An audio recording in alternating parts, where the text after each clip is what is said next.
Hai gengs, dulu mereka menguasai layar kaca Indonesia.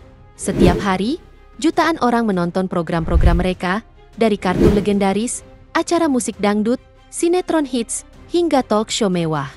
Namun kini, ada yang berganti nama, ada yang dijual, bahkan ada yang benar-benar hilang tanpa jejak. Berikut ini, deretan stasiun televisi Indonesia yang pernah berjaya, namun kini terlupakan.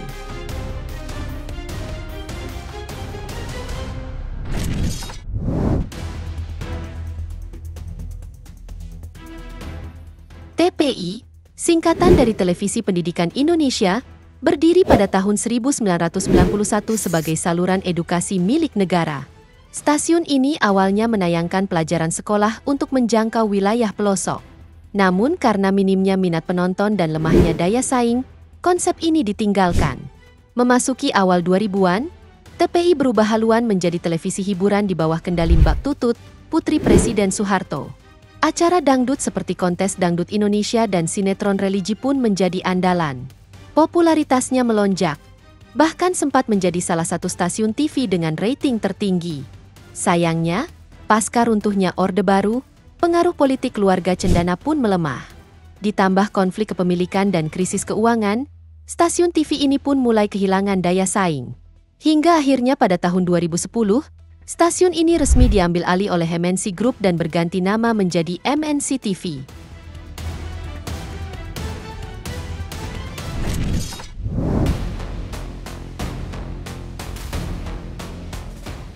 LaTV resmi mengudara pada tahun 2001 sebagai salah satu stasiun televisi swasta nasional. Didirikan oleh pengusaha rokok Abdul Latif, LaTV mengusung konsep hiburan yang berani, dengan program-program sensasional dan tayangan bertema dewasa. Salah satu program terkenalnya adalah Smackdown, yang saat itu jadi favorit pemirsa muda, yang juga dibarengi kontroversi. LaTV sempat dikecam karena dianggap menayangkan konten kekerasan yang berdampak negatif, terutama bagi anak-anak. Namun, masalah tak berhenti sampai di situ. Dari sisi keuangan, LaTV pun mulai goyah, di mana rating yang fluktuatif dan tekanan dari regulator membuat posisi mereka makin sulit. Hingga akhirnya pada tahun 2007, LaTV diakuisisi oleh Grup Bakri dan mengalami perubahan besar. Namanya pun diganti menjadi TV One, dengan fokus baru pada berita dan olahraga.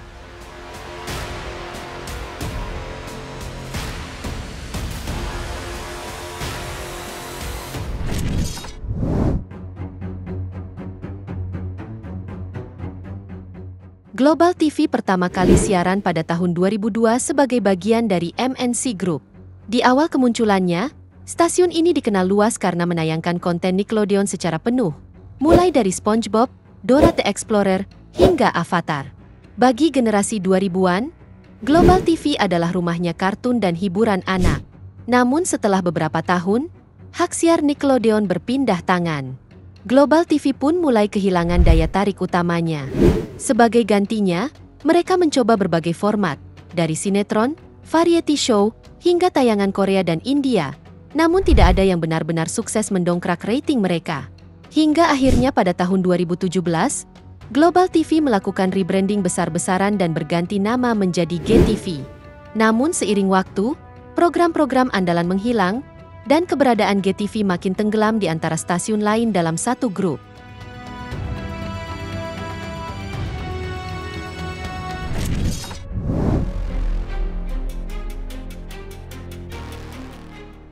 Net TV diluncurkan pada tahun 2013 oleh Wisnu Tama dan Agus Lasmono, dengan misi menghadirkan tayangan yang berkualitas, modern, dan bebas dari konten murahan. Di awal kemunculannya, Net langsung menarik perhatian dengan visual yang segar dan program-program orisinal seperti Ini Talk Show, The Comment, dan Sarah Sechan. Dari sisi produksi, Net memang unggul, di mana standar teknisnya tinggi, format acaranya kreatif, dan tampilannya berbeda dari televisi konvensional. Namun, kualitas tinggi tersebut datang dengan biaya produksi yang sangat besar, sementara pendapatan iklan tidak pernah sebanding. Seiring waktu, tekanan keuangan mulai terasa. Pada tahun 2020, Net sempat mengajukan permohonan PKPU, penundaan kewajiban pembayaran utang, karena tidak mampu membayar kewajiban kepada sejumlah kreditur. Banyak acara andalan dihentikan, dan produksi baru mulai dikurangi. Meski hingga kini Net TV masih beroperasi, kontennya lebih didominasi tayangan ulang dan program berbiaya murah. Pamornya pun semakin redup, terutama setelah beberapa tokoh penting di balik layar memilih mundur.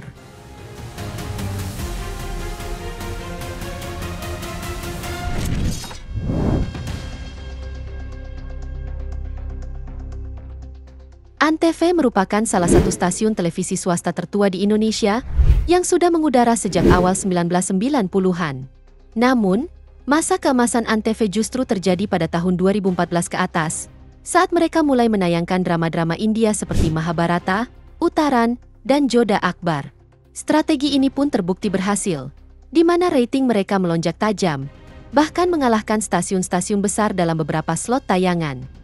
Namun, ketergantungan Antv pada drama India justru menjadi pedang bermata dua. Ketika tren sinetron India mulai menurun di Indonesia, Antv tidak siap dengan alternatif program yang bisa mempertahankan penonton. Alih-alih berinovasi, mereka justru memperpanjang pola yang sama dengan judul-judul serupa. Secara teknis, mereka memang belum bangkrut, tetapi secara posisi di industri, Antv kini berada di papan bawah.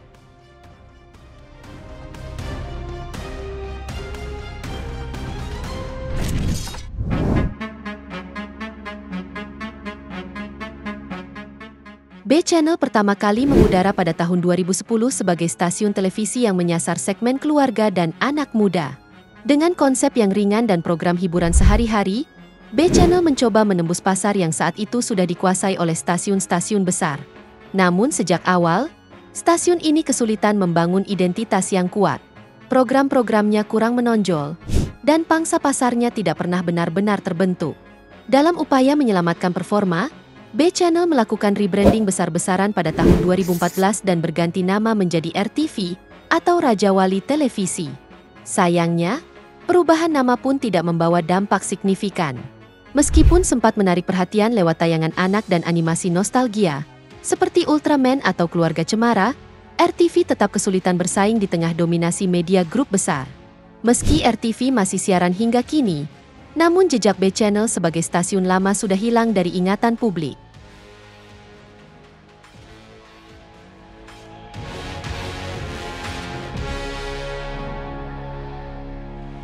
Itu dia, deretan stasiun televisi Indonesia yang pernah berjaya, namun kini terlupakan. Semoga informasi ini bermanfaat, dan sampai jumpa di video menarik kita selanjutnya.